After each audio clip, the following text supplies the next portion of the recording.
नमस्कार दोस्तों, आपका बहुत बहुत स्वागत है हमारे YouTube चैनल में। फ्रेंड्स, आज का टॉपिक है हमारा बड़ा ही इंपॉर्टेंट टॉपिक है, बड़ा ही महत्वपूर्ण टॉपिक है LIC's new critical illness benefit rider. जैसा कि आप जानते हैं कि किसी भी राइडर को आप LIC की बेस पॉलिसी के साथ ऐड कर सकते हैं, के साथ कुछ अतिरिक्त प्रीमियम दे करके ले सकते हैं। ठीक उसी तरीके से LIC critical illness benefit rider को भी आप अपने बेस पॉलिसी के साथ अतिरिक्त प्रीमियम देकर इसे भी शामिल करवा सकते हैं। यह जो इलनेस बेनिफिट राइडर है, इसका काम ये है कि अगर during the policy term policy holder अगर गंभीर बीमारी में 15 की एक लिस्ट है, जिसे आप www.licindia.in पे जाकर पूरी लिस्ट को आप देख सकते हैं, उसके डिटेल्स को आप वहाँ से जान सकते हैं। तो उस 15 क्रिटिकल इलनेस में अगर किसी एक इलनेस से भी पॉलिसी होल्डर अगर ग्रसित होते हैं, उनको अगर उस तरह की बीमारी होती है, तो उस केस में जितने का उन्होंने ये राइडर लिया है क्रिटिकल इलनेस बेनिफिट राइडर, उतना पैसा उनको एक मुश्त वहाँ पे मिल जाएगा। ये इस राइडर की मोटा मोटी तौर पे जो है वो काम है।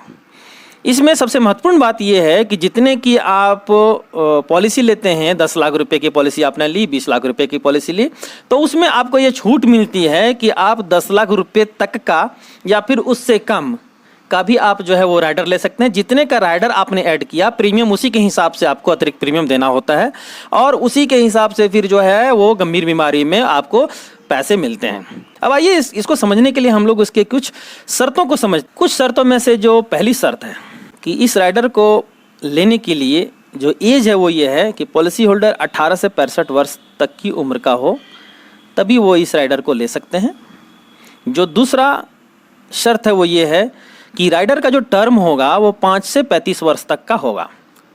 मतलब क्या हुआ कि अगर 16 वर्ष की या 20 वर्ष की कोई पॉलिसी लेते हैं बेस पॉलिसी, तो उसमें अगर वो चाहें कि 1 साल 2 साल 3 साल की अगर हम राइडर सिर्फ ऐड करें तो ऐसा संभव नहीं है। मिनिमम 5 वर्ष का टर्म उन्हें लेना होगा और मैक्सिमम 35 वर्ष तक का टर्म उन्हें मिलेगा।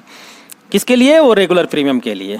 वहीं रेगुलर प्रीमियम किसे कहते हैं? अगर 21 वर्ष की हमारी पॉलिसी है और 21 वर्ष अगर हमें प्रीमियम देने हैं, ईयरली, हाफ ईयरली, क्वार्टरली, तो उसे हम रेगुलर प्रीमियम कहते हैं।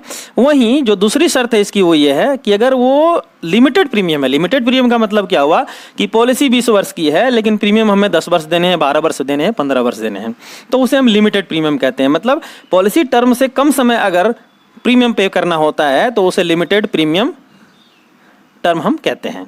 तो लिमिटेड प्रीमियम का ऑप्शन अगर उस पॉलिसी में है तो उस केस में जो ये rider critical illness benefit rider का जो टर्म होगा वो 10 से 35 वर्ष का होगा। वो 5 वर्ष नहीं होगा, 10 से 35 वर्ष का होगा। जो नेक्स्ट शर्त है इसकी ये है कि राइडर पॉलिसी इंसेप्शन में ही लिया जा सकता है। ये राइडर की खास बात ये है, महत्वपूर्ण शर्त ये है कि आप बीच में अपने पॉलिसी के साथ इसे अगर चाहें भी तो ऐड नहीं कर सकते हैं, शामिल नहीं कर सकते हैं।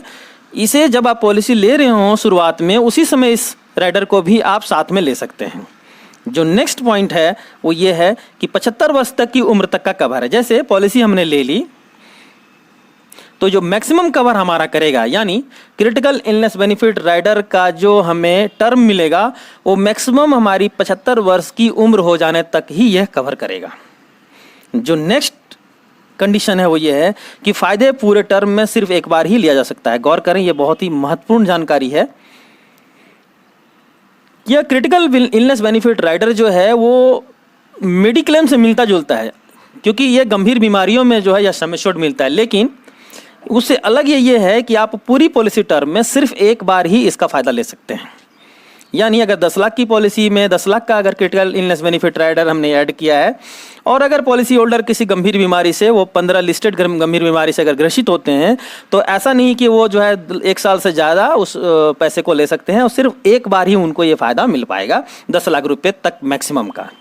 जो नेक्स्ट टर्म है इसका कंडीशन है वो ये है कि 1 से 25 लाख तक का सम एश्योर्ड उपलब्ध है। जैसे अगर 5 लाख की पॉलिसी हमने ली, बेस पॉलिसी कोई भी 914 टेबल, 915 टेबल, अगर उसमें हम अपनी क्रिटिकल इलनेस बेनिफिट राइडर को ऐड करना चाहते हैं तो मिनिमम 1 लाख रुपए का सम एश्योर्ड हमें लेना ही होगा और मैक्सिमम सारे पॉलिसियों को मिलाकर क्रिटिकल इलनेस बेनिफिट राइडर का सम एश्योर्ड 25 लाख रुपये से ज़्यादा का नहीं होना चाहिए। अब फिर जितने का हम जो है वो सम एश्योर्ड चुनते हैं उसी के हिसाब से यह राइडर सम एश्योर्ड हमें जो है मिलता है in case of any critical illness during the policy term. दोस्तों तो ये पूरी जानकारी थी LICs की क्रिटिकल इलनेस बेनिफिट राइडर की। मुझे पूरी उम्मीद है कि आपको यह कॉन्सेप्ट क्लियर करने में, इसे समझने में यह वीडियो मदद की होगी, यह वीडियो मददगार साबित होगा। आपका समय देने के लिए बहुत बहुत धन्यवाद। एक रिक्वेस्ट मेरा होगा कि अगर आप पहली बार हमारे इस चैनल पे आए हैं तो प्लीज़ आप इसे सब्सक्राइब कर लें, लाइक कर दें एंड कमेंट करें। साथ ही अपने दोस्तों के साथ, अपने फ्रेंड सर्कल में इसे शेयर करना ना भूलें। समय देने के लिए आपका पुनः बहुत बहुत धन्यवाद। Thank you very much.